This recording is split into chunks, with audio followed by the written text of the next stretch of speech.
very sweet with humans. Hello. Uh-oh, no jumping. But dog reactive, and it's getting more frequent, more intense. So, we live over in, come here and sit. We live over in like the further north area. Okay. And I used to take her to the, I don't know if you know, sit. You can just leave him, it's okay. Just loves people very much. To the dog park over on Kingsbury. I don't know if you know that one.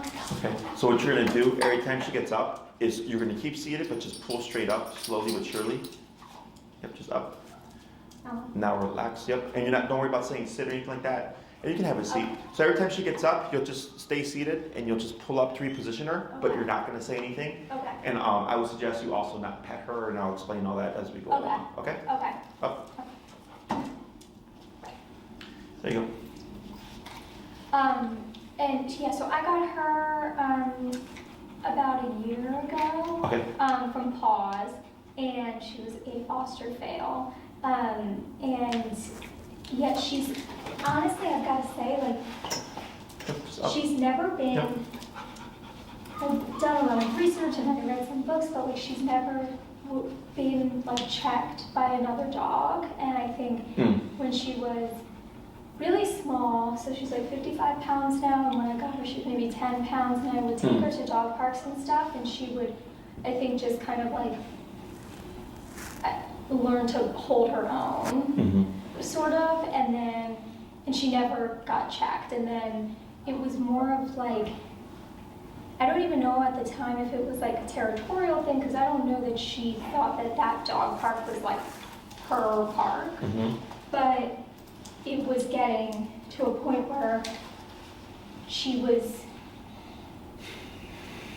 being really aggressive with dogs that were smaller than her or the same size. Okay. And she would growl at dogs that would like kind of excitedly like come up to her while we were walking. And then it just kind of, it got a little too like anxiety inducing at the dog park. We had a trainer who basically was like, the solution is better treats. And I'm like, no, it's not. I'm at a dog park. Like, sure, I'd say that's the whole thing is a reward. Yeah. Like, and you know, at the same time too, it's like, and I've seen some stuff that you posted too, but it's like, you know, when it's an emergency, like I might not have that on me, or she might not know I have that on me, but either way, I mean, and then so we stopped going to the dog park, and there was a dog run in the back of our building. Sure. And I feel like I totally know what she's thinking. I think that she thinks that that is her yard. Okay.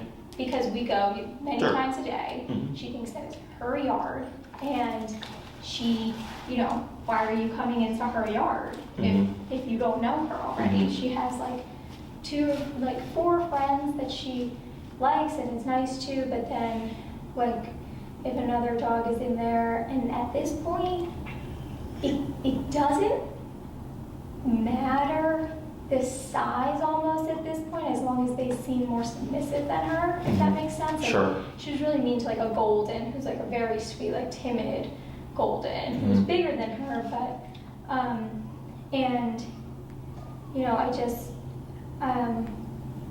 she's so sweet and I love her so much. And you know, the last time that I saw her act like this, it was the worst time, and it was so scary. And it's also like, I mean, and you obviously know better than me, but from what I have been researching, like I don't think it's a prey thing, because she's never actually bitten a dog. If she has, it would like nothing broke skin, or we wouldn't know. So, and if she wanted to, she could. She's on top of them. She has a control. Nobody can get her. Like she could, but she doesn't. But she gets on top and is like snapping and very like mean. And it's scary to see her like that. And I just started getting like emotional, but I don't know what to do. Okay. And she's big now, and you know, it's hard for me. Like we can go on walks, but walks are hard too, and I want her to be able to like. That's okay. I feel bad that I would like for her to be able to like be social and play with other dogs and have fun and run around and get her exercise, you know, and that's not I stopped going into the dog run or anything for a long time, and we just would go on walks. Yep. She started to be a better walker. So that's why I got the prong collar, because I just couldn't, she was getting too big for me to. Yeah, it's a good move. So that was her doing that, like a trainer or whatever? No. The trainer, I'm assuming, was pure positive? Yeah. Okay. And he didn't do anything that I was already doing. And the only thing that he introduced to me that does work with her, but I haven't tried it in like an aggression situation, is like spritzing her with a water bottle. Oh, okay, sure. She really doesn't like that. Yeah. But she also like doesn't seem to, like if we're at my apartment and somebody comes in and she's jumping all over them, like she'll kind of run away if she sees I take out the water bottle, but she'll still find another way to some work around it. Yeah, but, for sure. You know, I'm really concerned. I'm really concerned. Okay.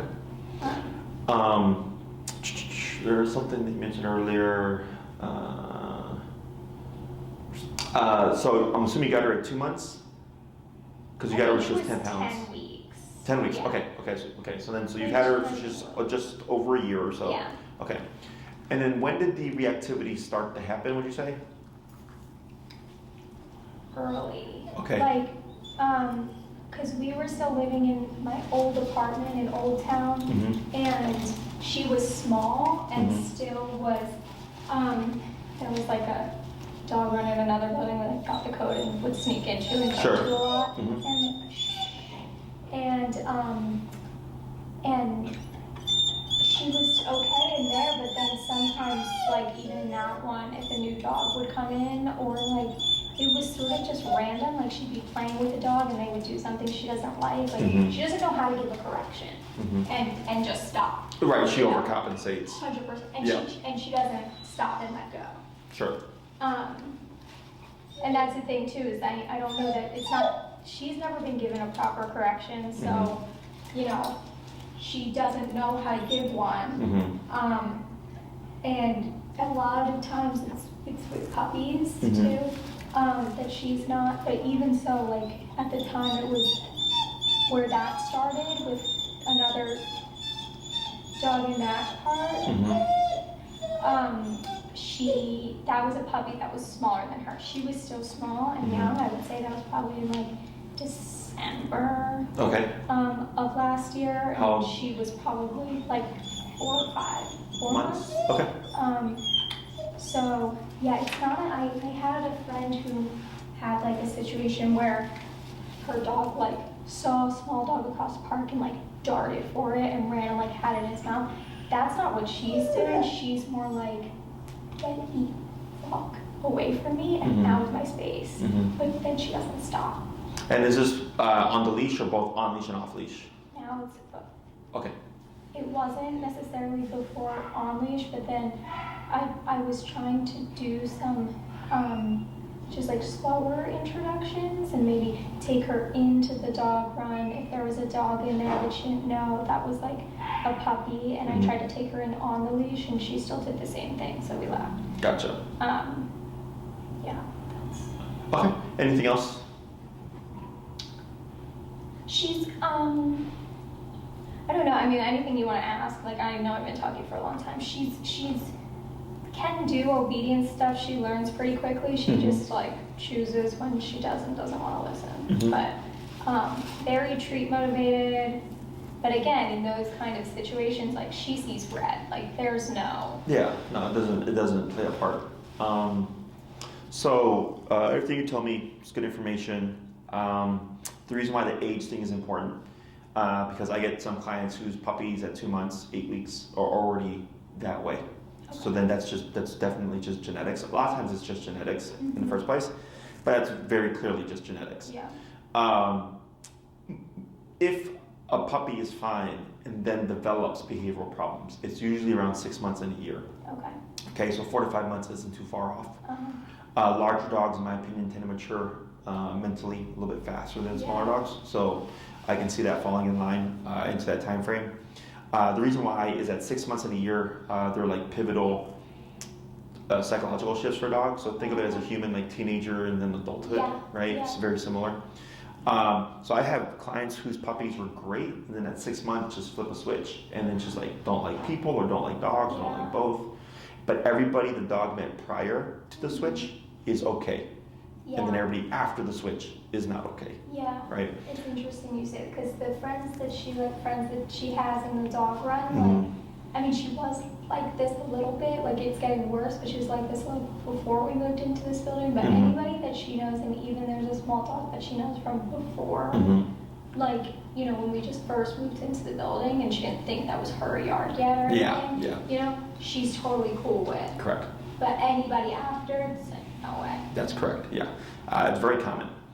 And then, like, let's say you move to a new space, like you mentioned there, typically takes dogs 2 weeks to a month to settle in. Exactly. And then it's like, okay, now we start to see. 100%. Yeah. So I had a client actually in the past who had their consultation, then immediately moved after and decided not to do training because they noticed that the dog wasn't behaving reactive. So they thought they didn't need it, and then like within a month the dog was blowing up again. So then they hired me to come. I was like, because your dog's now settled in the environment. So yeah, it's super common. When it comes to everything that you're dealing with, I feel like it's a result of two things: overstimulation and anxiety. Yes. Okay. Totally see that. The dog part was total, like, even I'm overstimulated, you know, the things that I was reading too, not to cut you off at all, but I was like, I'd be overstimulated here and snap too. Like, I wouldn't do that. Yeah. So what happens is dogs can get stuck in mindsets. One of the most common ones that we deal with is overstimulation, which is typically through a lack of boundaries that the dog understands. Okay, so I'm not saying that you don't apply boundaries. They're just not in a manner that she understands. Okay. Because as you mentioned earlier, a dog hasn't checked her yet. Meaning physicality. So what happens is, you know, especially when we get puppies at 2 months, a lot of people think that they can't correct puppies because they don't know any better. That's incorrect. So dogs correct puppies as young as 3 to 4 weeks, and puppies begin to correct each other around that time as well, where they start to establish boundaries in terms of food and eating and like all that stuff, and in space. So they're already using physicality at such a young age, and then when we get them at 2 months, we think like, oh, it's a puppy, right? And then we don't do any of that stuff because that would be abuse or it'd be inhumane. But if a puppy was like jumping all over my pit was like, yeah, you're not gonna do that, and nipped the puppy, like no one would call my pit abusive, but they might say she's aggressive. I'm like, but that's not aggression, that's a correction, right? So what happens is you get these puppies and no one's correcting them as a dog should correct them, and now they grow up. Like, we don't know what happened in her first 10 weeks, so like... So she doesn't get a lot of this stuff, right? So then they lose themselves because they're not getting that physicality that they would grow up with or be raised with, okay? Because people think it's wrong, and that's, again, incorrect.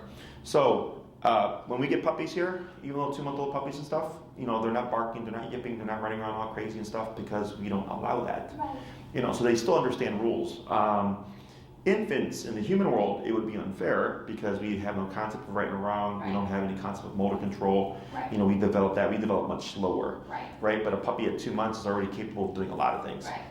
So, and that's where overstimulation comes from, because now there are no rules. Okay, so like, because everybody pretty much doesn't use aversives to raise puppies. It's pretty common. So then then a year later, or 6 months, when they're developing these issues, now they're like, we need answers, and I'm like, well, this is why. Okay, because for her, everything is an option. She can say hi to this person, 100%. She can say hi to this dog, or growl at this dog, she can sniff this, she can sniff that, 100%. And it's options upon options, and then what happens is it becomes stressful because the dog does not know what to do and what it can't do. And that's why these tools like your prong collar come into play, because they tell her what she can and can't do. Okay, so like right now when you came in, how excited she was. And I didn't have you say sit or anything like that. I just said simply pull straight up, and when she sits, you would relax and then ignore her, right? Is now you were putting boundaries on her. Okay, so up. Yep, and then you relax. And then at some point, you did that like 8 times, 10 times, and then she decided to lay down. And that was the first time she laid down, she got up within like a minute. Yeah. Right? And then we get this. So then you corrected her. She ended up laying down for, an even longer time frame. Then she breaks position, and now you are repeating it, and now she starts to whine. And the reason is because her brain wants to do this because it's so used to doing something. Right. And that can lead into anxiety, and then you're telling her you can't do anything. But she wants to do something, but you're telling her she can't do something, and now we get anxiety in response, okay? But because you've been so consistent with this, now she's been able, on the third correction, she's laying down again more quickly, whereas earlier she was sitting there for at least 10 minutes before she lay down, right? So now you're putting rules to her, okay? Now this is kind of like just a Band-Aid, so that this way we can have a conversation and she's just not all over the place. But this is how we start to address these things, okay? So when we get dogs that are reactive, most people tend to think we're gonna go out, look for a dog, get them to be reactive, and then correct them, right? Or punish them. It's an approach, it's not the first approach. What we do first is always put in structure into the brain and then see how does it impact the dog, okay? So right now, you're technically doing structure. Okay, you're just saying, we're sitting, we're having a conversation with Jessie. You're not going to be all over the place. You're not going to be walking over there or over there. You're not going to sniff that. You're not going to jump on me. You're not going to jump on Jessie. So when you remove these options, she's like, all right, well, if I can't do that, and I can't do that, and I can't do that, and I can't say hi to him, then I'm going to relax. Does that make sense? Yes. So, and then obviously if like a dog came in, that would change the environment, and now there's like kind of variables to that. But this is like the simplest way to explain it. Okay. So the first thing that we always teach when we get reactive cases is always the heel. Okay. Teaching a dog how to walk correctly with no tension on the leash. One, because leash pulling tends to be a very common thing that people want to address. 2, reactivity is the other thing that a lot of people want to address, right? Heel fixes both of those things. Okay. So it's not the obedience that's going to help Nala. Okay. It's the discipline behind the obedience. So with the training, with the treats, a couple of problems with that. If what she's doing at the time is more rewarding, she's going to do that instead. Right. And you could see it in their eyes. Like she's like, I know I can get that treat, but I really want to jump on that person, so I'm going to jump on that person. Like, same thing for humans. Yeah, she does like a cost-benefit analysis in her head. Yes. I see it. It's all animals do it. Right. Okay, what's going to be more beneficial, right? So food goes out the window, or if she's too stressed, food also goes out the window. Because it's like, if you're in a burning building, you're not trying to grab a brownie. Right. Like you just want to get out the situation. Exactly. You're like, get out the fire. Right. Same thing for the dog. Okay. So we don't need to use food. You can add it in, but I usually don't. It's one, it's not needed. 2, it tends to be too much stuff for the owner to think about. Okay. Because you're not a dog trainer. So you'd have your remote, you'd have your leash, you'd have your dog, you'd have the situation, you have the food, you have your pouch, like you have all these things, right? And they go, let's get rid of all the BS that we don't need and use only the stuff that I know will work. Okay. So it's not obedience that's helping your dog. It's the discipline. It's the so the e-collar. I'm assuming you did research on how we train, right? So we use e-collar. We incorporate prong collars. We did know or understand necessary. Is that another word for a shock collar? Like what it just. So yes and no. So my friend used one to get her dog to stop like counter surfing. He was eating like a lot of things and getting really sick, and it worked very, very quickly. Yes. So e-collar and shock collar are technically the same thing. However, you're not shocking your dog. Okay. E stands for electronic or electric. It's electric, not electricity. That's how I describe it. So it's not like sticking your finger in an outlet. Yeah. It's not like grabbing an electrical wire and electrocuting yourself. Yeah. It's a centralized current that only stimulates the muscle it's making contact with. So have you ever been to a physical therapist or a chiropractor? Have you ever seen those YouTube videos where they recreate labor contraction pains in men? Yeah. Okay, so that's technically an e-collar. Now you might say, but they look very uncomfortable because labor contractions are uncomfortable, right? So what that is what's called a TENS unit, okay? They use it a lot in sports rehabilitation therapy. They use it to, like, let's say you've been unable to use your arm for a long period of time. You can't just up and use it. You have to build that strength. Is they put these probes to move your muscles to start building the strength. They use it a lot for deep tissue Like there's even like they'll take a needle, they'll poke through to make contact with a specific muscle. It's connected to this machine that would stimulate that specific muscle. Okay, so they use a lot on humans. So it's the same technology but applied to dogs. Okay, so with the labor contraction pains, obviously those are very intense muscle contractions.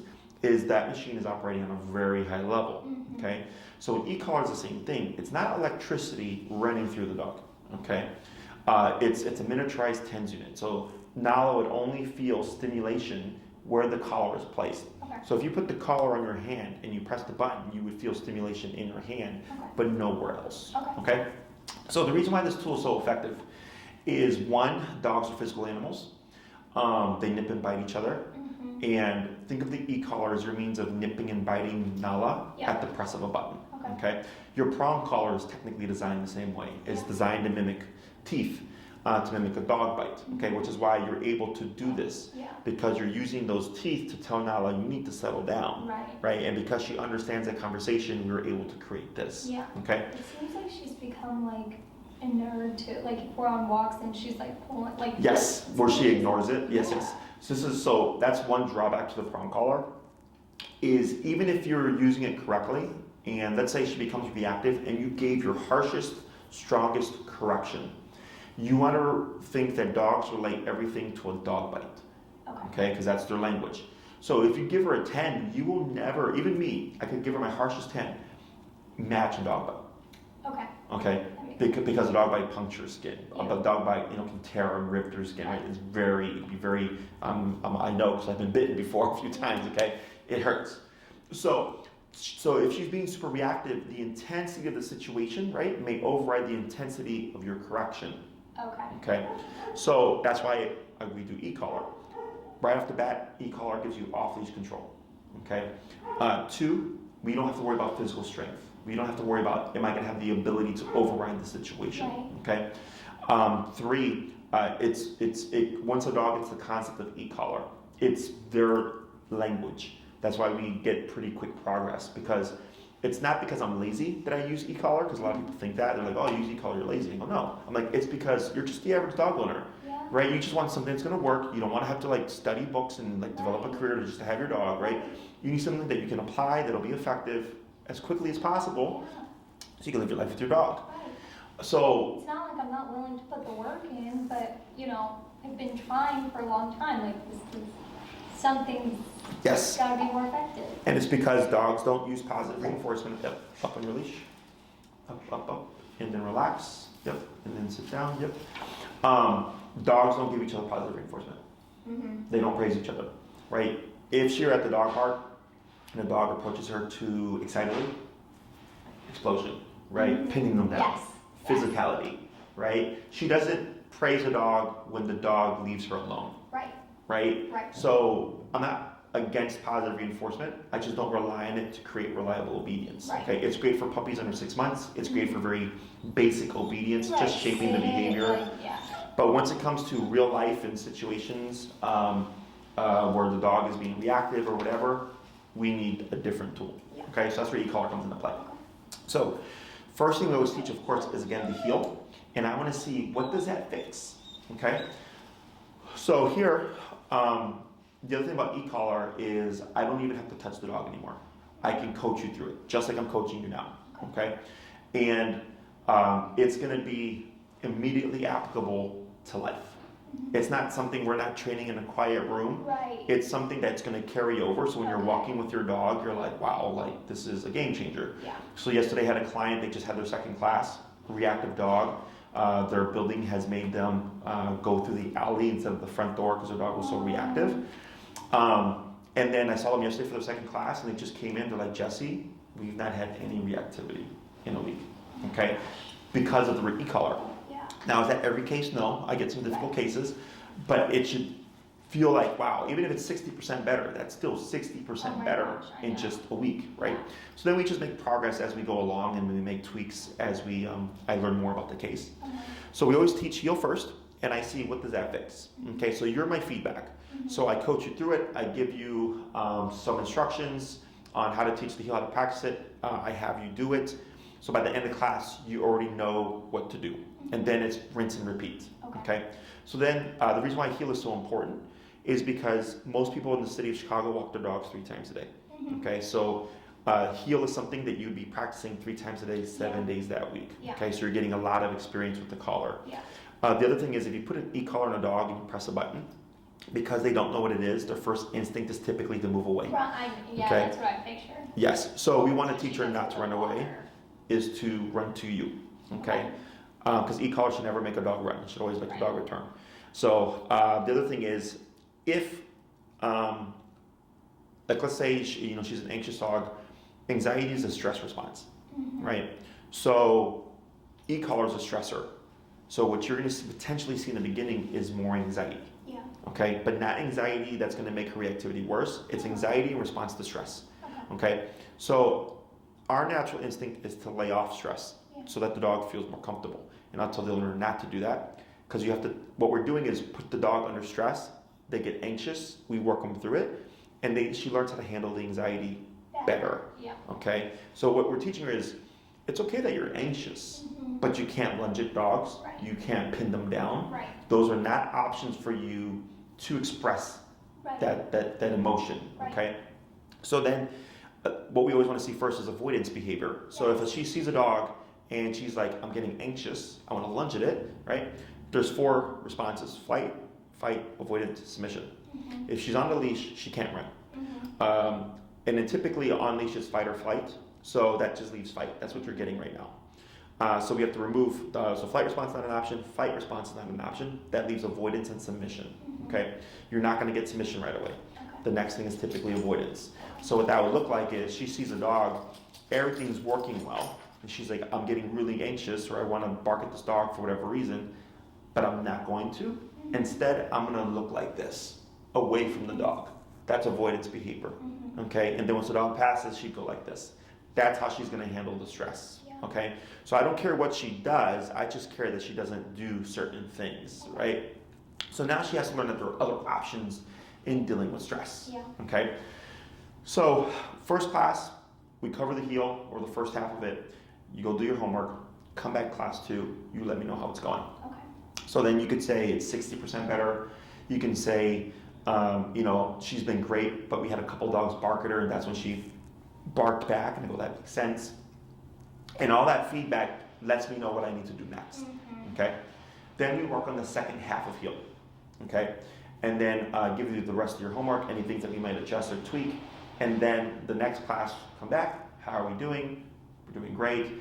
Or it's like, we had a little bit of reactivity, but much less than the first week and first 2 weeks, and I go, great. That, because it always should feel like things are declining, okay?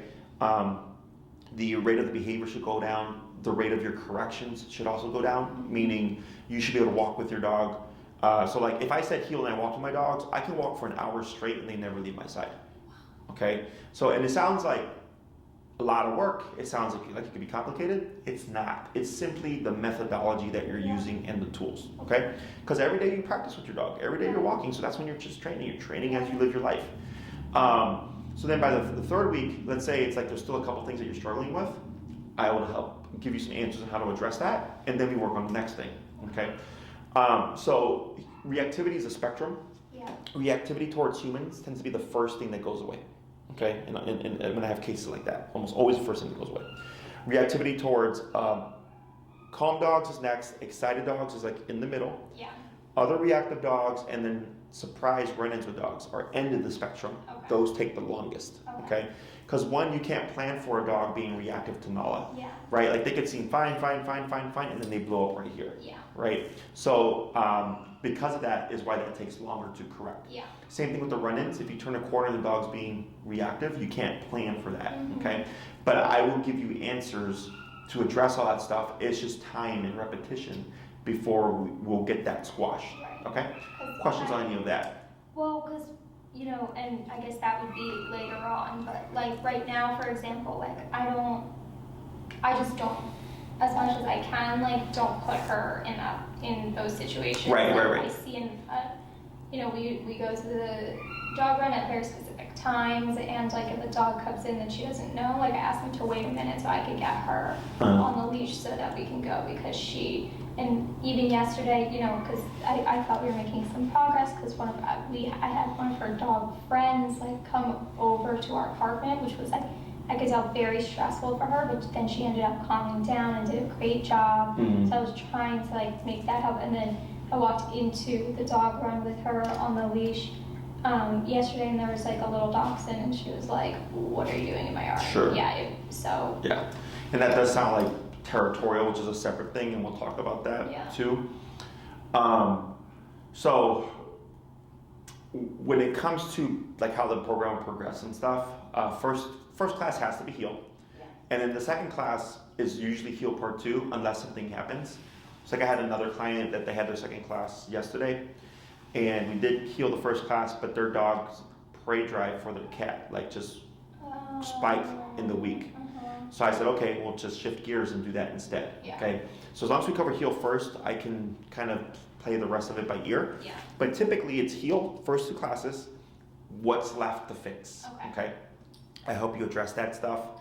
And then by the third class, it's really up to you. If you're wanting to socialize her in a manner that's going to reduce the risk of like things happening, because in my opinion, dog parks and dog runs aren't healthy for dogs. One, in your case, and you have ways that this can play out, is we can't control the other dog. Right? So I had a lady with the Shiba who did a consult with me. She didn't do training because I didn't think she needed it. And her Shiba used to be great at the dog park, very social. And then something happened like at the groomer or at his daycare. They did something and there was a dog fight. And since that day, he didn't like dogs approaching his personal space. So she kept taking him there because she was like, well, I want him to be around dogs. You know, he's a dog, he should be around dogs. I was like, I understand that. I was like, but he would go in and he'd immediately leave away from the group and just hang around by himself. And when a dog came over, he would attack the dog. And I told her, I'm like, he's not looking for a problem. He's going, okay, we're here, I'm gonna go over there. But you can't control other people's dogs, plus it's a dog park, right? So that's the intention of it. So I told her, I'm like, your dog is fine. He just doesn't like the dog park, okay?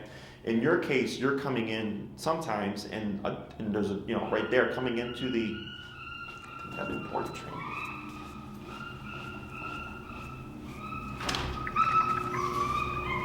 Is that a new dog? I'm trying to have this consultation.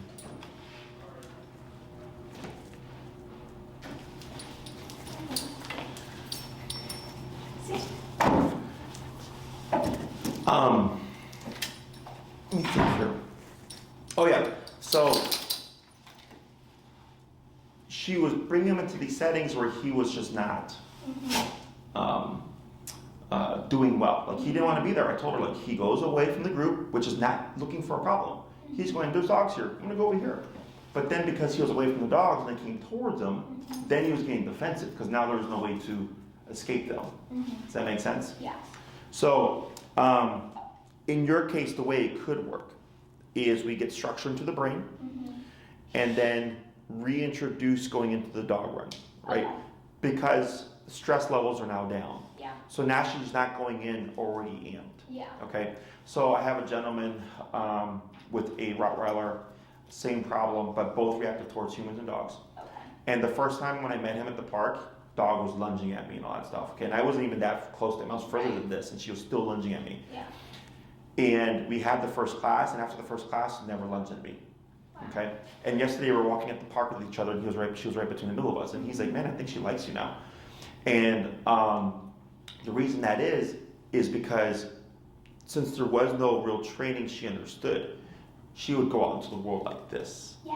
Okay. And then when you add in dogs or people, it was putting her over threshold. Okay. So once we correct all that stuff, then you can try to reintroduce.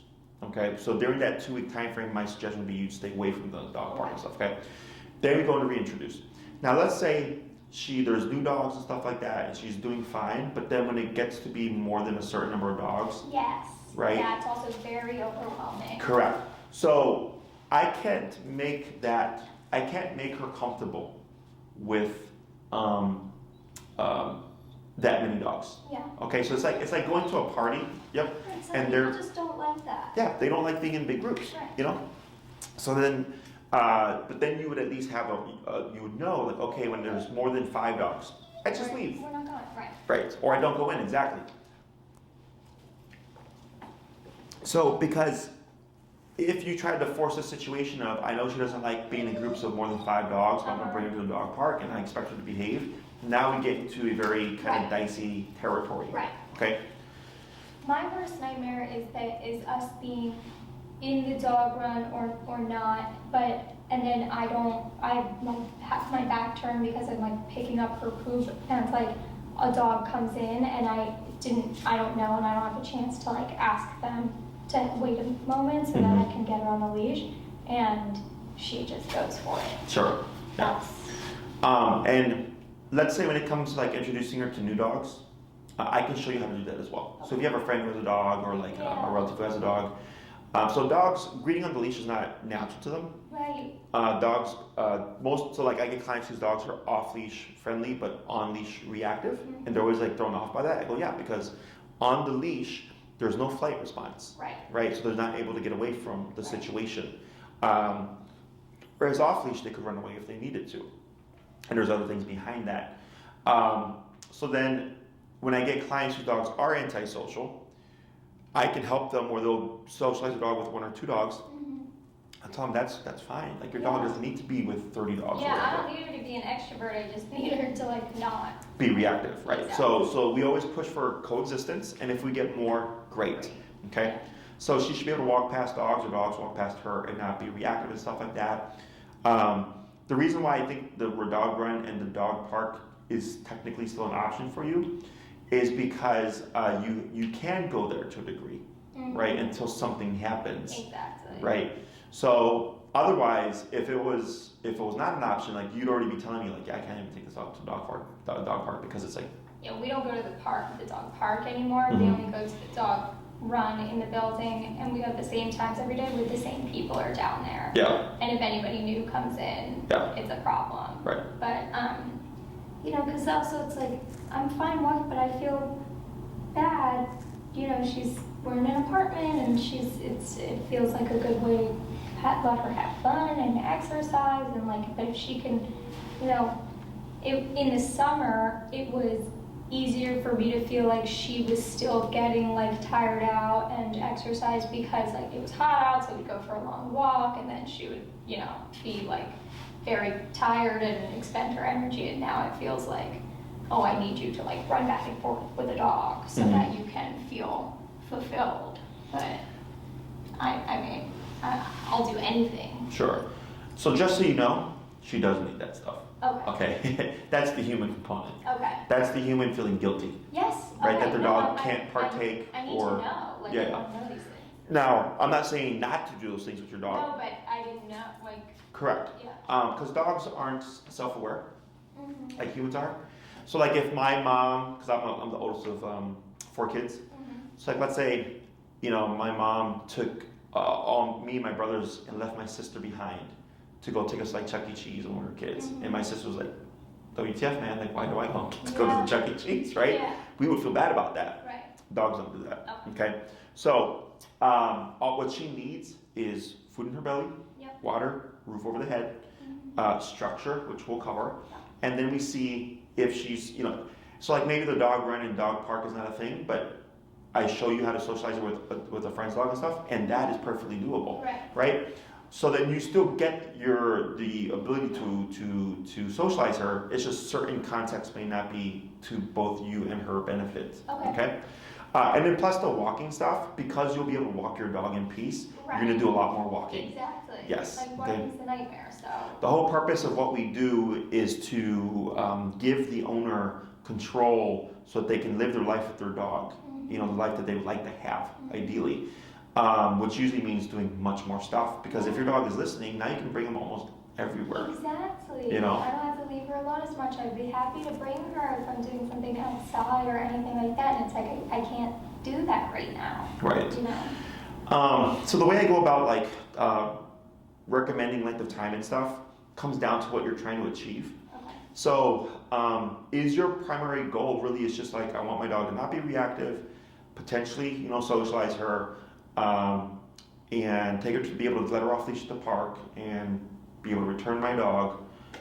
Is that kind of what am I picking that up correctly? Yes, like I want her, I don't want to be, I'm not afraid of her personally, but I am afraid of what she could maybe do. Again, it does say something to me that like she's not consciously making a decision one way or another. If she wanted to like bite the dog or like have the dog in her mouth, she would and she could, and she doesn't do that, but like it still is really scary, and you know, and I need that to like I don't want to be afraid of her, what she might do when she is just like surprised by a new puppy coming in and saying hello. Mm-hmm. I want to be able to walk her without because if, again, with that anxiety response too, like if she is startled or she sees a dog or she sees something she likes, and in one book I read too, they're like, I want to go from A to B. I don't think about anything in between. Right. But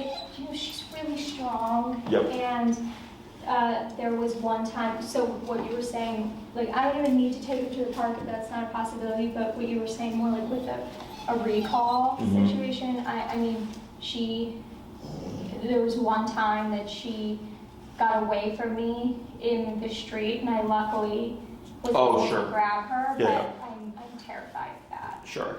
So yeah, e-call her on or off leash control.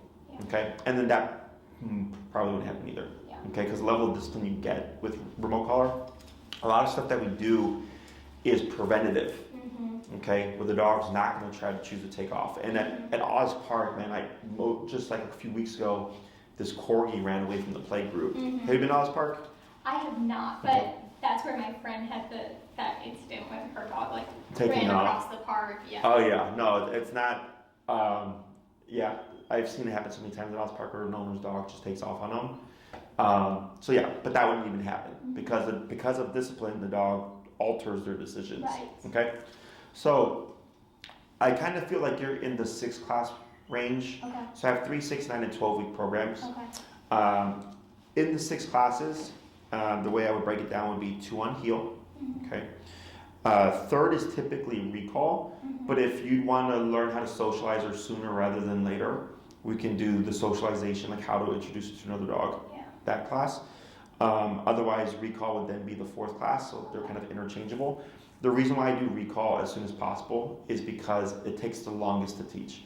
Okay, so I want to get it in as soon as possible, so while we're wrapping up the rest of the program, I can kind of check in on it with you and say, like, how's recall going? Okay. Because it's not, you're going to get, when I teach you the stuff, it's just practice until you get it to the point where you need it. Right. Okay, so heel is always the fastest thing that people teach because it's the first thing we teach, and it's something you do 3 times a day, 7 days a week. Okay.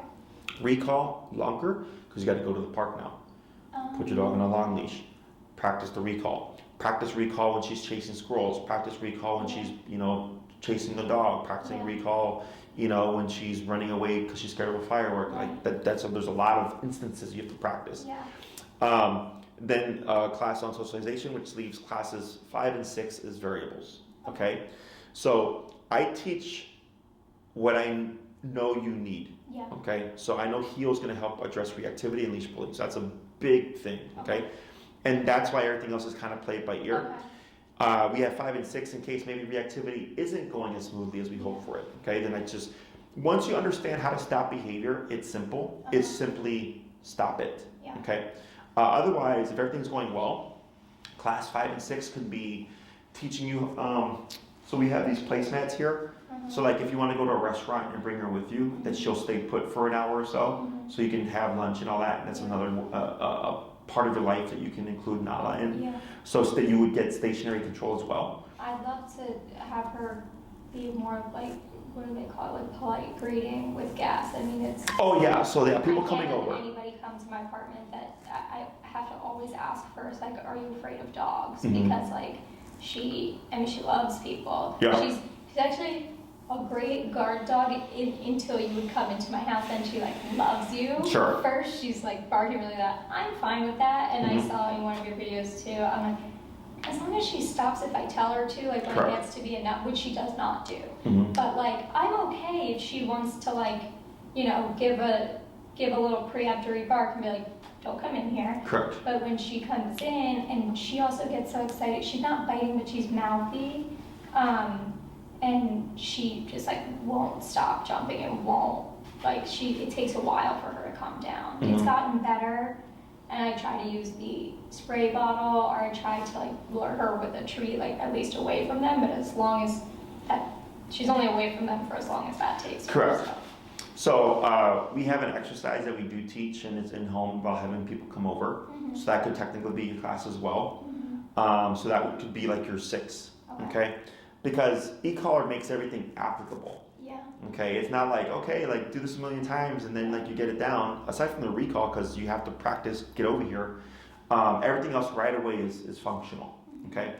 Then there's 9 and 12 class programs, which would either allow us more time to address reactivity if it's being a problem, or it's just we advance your training even further, okay?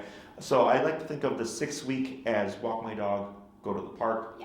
9 is walk my dog, go to the park, go to restaurants. And then 12 is all that stuff. Plus you go hiking, I want to go to the dog beach, I want to let my dog off leash in all different types of areas. So a 12 class program is a like kind of fully off leash program. Okay. For your case, at minimum, I'm suggesting 6. Okay. 2 on the heel, 1 on recall, 1 on socialization. We could do the 1 in the home, and then 1 on stationary control, and then it's just practice until you get to the point where you're like, okay, cool. She just knows the stuff. Now, when it comes to the one of the most common questions I get is like, when does the e-collar go away? In my book, it doesn't. When you need it. Okay, so it means if she's a great dog in the house, you don't need it. But on your walks, you would need it. If she's going to be off leash, you're going to need it. When guests come over, might need it. Okay. Otherwise, she's not needing the collar. And it's not that you're always using it. You shouldn't have to. If you feel like you're managing your dog, so to speak, we're doing something wrong. Okay. It shouldn't be a constant like I have to press the button all the time for my dog to listen. If you've done your conditioning correctly, the dog should listen. But sometimes life happens, right? And sometimes a dog charges you off leash, and you need to do something in this situation, right? But it's more so the presence of it. So, do you drive or know how to drive? I know how, but I don't have a car here. But you've driven before? Yeah. Have you been on the expressway? Here, I've never Just in driven, general. but yeah, I mean, generally I know how. Okay. Do you go the speed limit? Yeah. Do other people go the speed limit? No. Yeah. So, because everybody's different. Most people don't go the speed limit. Right. And then there's people that do. And then when we get stuck behind the people that do, we tend to get upset because we're like, you're going too slow, we need to go, right? So, but then when everybody sees a squad car, what happens? Everybody pulls over to the side. You slow down, right, yeah. Because now there's threat of consequence. The cop being present, the people are like, okay, well, I don't want to get a ticket, right? So think of the e-collar as your cop and a collar. When it's present, Nala's going to behave better. When it's not present, she's going to push the boundaries, okay? This has nothing to do with the training, has nothing to do with my skills as a trainer. This is called opportunistic behavior, okay? All animals do it, including humans. It's a part of survival instinct, okay? So like hunting, finding an opportunity to catch the prey, right, for a predator. That's all opportunistic behavior. So for your dog, the opportunity to avoid consequence, right, to do something and avoid consequence. So when you need the collar, you have her present. You shouldn't have to be pressing the button all the time. Okay, that usually means that the owner is operating too low. Because they feel bad about it. We're not trying to hurt the dog. I don't want to hurt the dog. But we need to operate at a number that she's going to respect. In order to impact her behavior. Does that make sense? Yes. Questions on any of that stuff? No.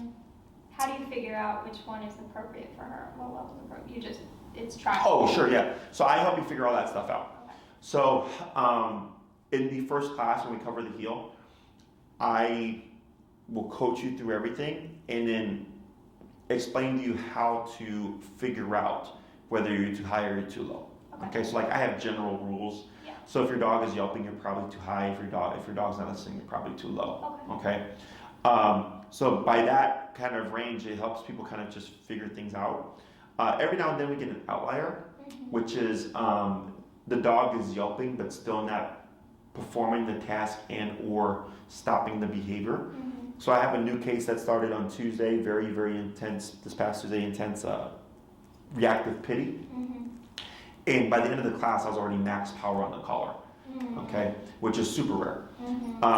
But until I got to that point, she was blowing up at every single dog she saw. And then at the end of the class, once I overrode her in the behavior, we saw 3 dogs in a row. She didn't do a thing. Yeah. Okay, but I know to go there. Yeah. The issue is now getting the owner comfortable Right. with that, right? So that's why it's a process. We always start low when we work our way up, Yeah. and then I help you figure out like, okay, too high or not, or too low, and just adjusting your collar. Yeah. And I'll give you a very kind of methodical, structured approach. Okay. So Yeah, it's like you just go out and you repeat it every single walk, Yes. okay? Okay. And then once you get a feel for it, you don't even think about it. Okay. You just naturally go to the levels that you need to, Okay. which is also nice about e-collar because it's very versatile in terms of what you can do with it. Yeah. And then it'll give you the ultimate control as well. Yeah. Okay? Yeah. Questions on any of that? No, that makes a lot of sense. When it comes to scheduling and all that stuff, Maria handles that. Yeah, she's great. Thank you. What would happen is I give you my recommendation, right? I said at minimum 6, you're more than welcome to do more if you want more control. And then please allow her 5 to 7 business days to get back to you because since you submitted your form and booked your consultation, there's been other forms coming through. Of course. And then previous people who've done consults who are also currently trying to book their time. Yeah. So it's kind of like you're back in queue again, Yeah. right? And then once she's worked through all those people, now she turns around, she says, hey, what's your schedule? Okay. What length of time you'd like to do? Okay. If you'd like to expedite the process a little bit, what you can do is if you know what length of time you'd like to go for, is when you leave, you can email Maria. Yep, good job. And tell her, hey Maria, I want to do 6 or 9 or whatever, and this is my schedule. Please let me know, what the options there are. Okay. So, because what she would do is she would email you and ask you for that very information. Okay. So then she sees your email, she already has the information, and this way she can just start booking the booking process. Okay. She goes by your contract because we send everybody a contract form to fill out. Okay. So a lot of people will sit in the contract and they're trying to book their time, but until that contract is in, Yeah. Which we you don't. send after this. Right. So like let's say, yeah, correct. You would get that afterwards. Okay.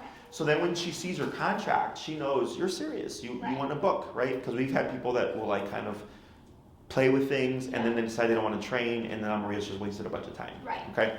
So if you send her your schedule and the length of time you'd like to do, it just kind of removes a step, Okay. and then she can start the process a little bit more quickly.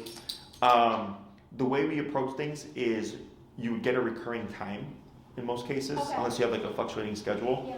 Yeah. So like let's say Monday at 12 o'clock was open and you wanted that time and you did 6 classes. Monday at 12 for 6 weeks plus 1, that is your time. Okay. Okay, no one's gonna take it from you. Okay. Let's say you cancel, you go out of town or whatever. So by the 7th week, you have classes left over, but you've lost your priority. If we have another client that needs that time, Maria will just book that time with that client, okay? And she'll turn around and say, hey, you have 2 classes left over, you use up your priority, you have to book a new client, what's your availability? Okay. And then we would just wrap up those classes at a different time. So you don't lose the classes, pending if you canceled outside of our 48-hour period. We just change the time, okay? So, and we do that for every program. So if you did 9 weeks, it would be 9 weeks plus 1, that's your time, okay? We do get clients that have like rotating schedules. Yeah. And if that's the case, it's not a big deal. That rule doesn't really apply to them. But they'll typically send Maria their schedule. Yeah. And then she goes, okay, we have these dates, but then because their schedule changes, we may not line up. Okay. So then I might not see them for a week or 2. Yeah. Okay, which isn't a problem. It just means more time for them to practice. Yeah. But that's not we can accommodate that too if that's an issue. Yeah, Okay. because for this time of year, that might be, I'm in law school, so, yeah, that might be, like, I might, be away for a week or something like Sure, that. But yeah. I'll work that all out. Okay, so then you just let her know then. Okay. So then, we just ask that as soon as you have your schedule, you just send it to her, and then she'll do her best to like try to accommodate everything. Okay. But sometimes it happens where we just don't line up. Okay. Which isn't a big deal because e-collar is so effective immediately. Yeah. Okay. When it comes to the collar that Nala would need, my suggestion is that you get the Dog Show Black Edition. And Maria will send you the information. Oh, okay. Yeah. She'll send you the information. It's meant for 70-pound dogs and over. It's perfectly safe to use because she's 55 pounds, right? Yeah. On a smaller dog. It just means you get more output from less. Okay. Okay, so I could put on my 8-pound Chihuahua and he will be fine. The reason why I suggest that is when it comes to, you have to think with reactivity, you have the size of your dog, you have the fur, which acts as a buffer because of contact, you have the stress of the moment, and you have your dog in a agitated, adrenalized state, right? So we need more output potentially to override all that stuff. Yep. Okay. If we're on a low output collar, I've had dogs where they'll override it, and you could be maxed out and they don't care about it. Right. Okay. So having the black edition, you have the best collar. I'm not going to be worried about like what happens if it's not enough, okay? And then you got to exchange the collar, or maybe it's too late, you can't return it. Now you got to spend another $300 on a new collar. It's just $40 more than the collar below it. So I would just say get the black edition, and you don't have to worry about anything. And then Maria will send all that information in the email as well. Okay? Questions on any of that? In the meantime, what you can do with any unleash reactivity and stuff is you can take what I showed you today, and you know, if you can't cross the street or whatever, if you just step to the side and pull up on your prong to put her in a sitting position, and just keep her leash short, so if she tries lunge, she can't get far. And if she becomes reactive, just pull straight up. Okay, up de-escalates the brain, back or up and back escalate the brain. Okay. So that creates more reactivity. That issue. Yeah. So, and if you go to my YouTube channel and you look up like reactivity, you'll see all my reactivity cases, and you'll see me telling the same exact thing. Pull straight up, because that will slow the brain down. Okay. So it's just a band-aid in the meantime. Yes. Yeah. And we won't go to the dog run. Yeah, and avoid all those areas for now. Just make your life a bit easier. Yeah. And then Maria will get in contact with you as soon as you're next up in queue to get booked. And then she'll take it from there. Okay. Anything else? I think that's it. So I'll help you out here. I have a counselor immediately after you, so I'll look ahead of you just to make sure that they're not outside and catch you off guard. Okay. Do you want us to stay right here? You can follow me.